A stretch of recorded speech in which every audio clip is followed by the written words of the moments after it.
করেছেন সূরাতুন নাজম। আল্লাহ তাআলা বলেন ওয়ান-নাজমি ইযা হাওয়া, কসম তারকার যখন সেটা আলোকিত হয়ে যায়, মা দাল্লা সাহিবুকুম ওয়া মা গাওয়া।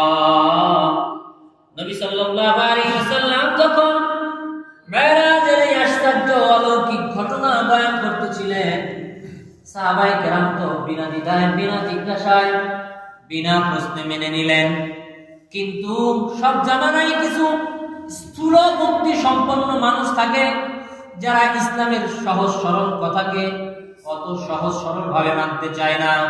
যুক্তির নিরিখে বিচার করে তারপরে যুক্তিতে ধরলে মানবে, না ধরলে মানবে না, যাদের মানসিকতা এরকম। অথচ আল্লাহ তাআলা বলেন তোমরা যদি মুসলমান হও, সামি'না ওয়া আতা'না, তোমাদের ঈমান তো হতে হবে নবীর ঈমানের মতো, তোমাদের ঈমান তো হতে হবে সাহাবায়ে কেরামের ঈমানের মতো। কেমন ছিল নবীর ঈমান, কেমন ছিল সাহাবায়ে কেরামের ঈমান? আল্লাহ তাআলা বলেন আমানার রাসূলু বিমা উনজিলা ইলাইহি মির রাব্বিহি ওয়াল মুমিনুন।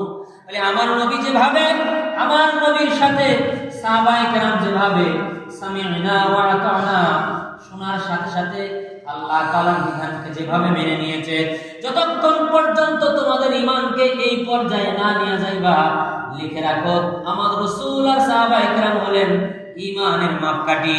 এই ঈমান যদি নবীর মতো হয়, ঈমান যদি সাহাবায়ে কেরামের মতো হয়, তবেই তোমার ঈমান গ্রহণযোগ্য হবে, না হলে তোমার ঈমান আমার কাছে গ্রহণযোগ্য নয়। স্বর্ণ যদি কষ্টি পাথরে ঘষা দিয়ে বোঝা যায় যে আসল স্বর্ণ, তাহলে স্বর্ণকার কেনে, না হলে কেনে? যারা বলেন কেনে?